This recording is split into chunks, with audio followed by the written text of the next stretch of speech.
CTET एक्झामचे hall ticket म्हणजे डिसेंबर महिन्यामध्ये जी CTET exam होणार आहे त्याचे हॉल तिकीट म्हणजे ॲडमिट कार्ड कधी येणार आहे आणि एक्झाम कधी असणार आहे, यामध्ये पेपर 1 आणि पेपर 2 असणार आहे। तर सर्वप्रथम तुम्हाला CTETच्या साईटला यायचं आहे। CTETच्या साईटला आल्यानंतर तुम्ही बघू शकता की इथे तुम्हाला जसं कॅन्डिडेट ॲक्टिव्हिटीचं ऑप्शन दिलेलं आहे, तर या अगोदर करेक्शन विंडो ओपन करून दिली होती डिसेंबर 2024ची जी CTET होती त्यासाठी। तर त्यानंतर आता इथे एक ऑप्शन उपलब्ध करून देण्यात येणार आहे आणि ते असणार आहे तुमचे ॲडमिट कार्ड डाउनलोडचं।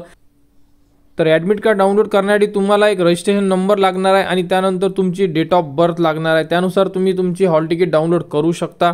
तर पेपर 1चा शेड्यूल तुम्ही बघू शकता। तर 14 डिसेंबर 2024ला पेपर 1 होणार आहे आणि पेपर 1चा टाइम बघू शकता 1:30 वाजता सेंटरवर पोहोचणं गरजेचं राहणार आहे आणि त्यानंतर तुमचे ॲडमिट कार्ड आणि डॉक्युमेंट व्हेरिफिकेशन होणार आहे, म्हणजे जेही तुमची ID प्रूफ आणि तुमचे ॲडमिट कार्ड चेक करण्यात येणार आहे आणि त्यानंतर एक्झाम होणार आणि 4:30 वाजता तुमची एक्झाम कंप्लीट होणार आहे।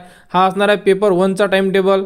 आणि त्यानंतर पेपर 2चा बघू शकता तुम्ही, पेपर 2 अगोदर होणार आहे। तर 14 डिसेंबरला सकाळी 9 वाजता तुमचा रिपोर्टिंग टाइम असणार आहे आणि त्यानंतर पेपर सुरू होणार आणि त्यामध्ये तुमची हॉल तिकीट आणि तुमचे ID प्रूफ चेक करण्यात येईल आणि 12 वाजता तुमचा पेपर समाप्त होणार आहे।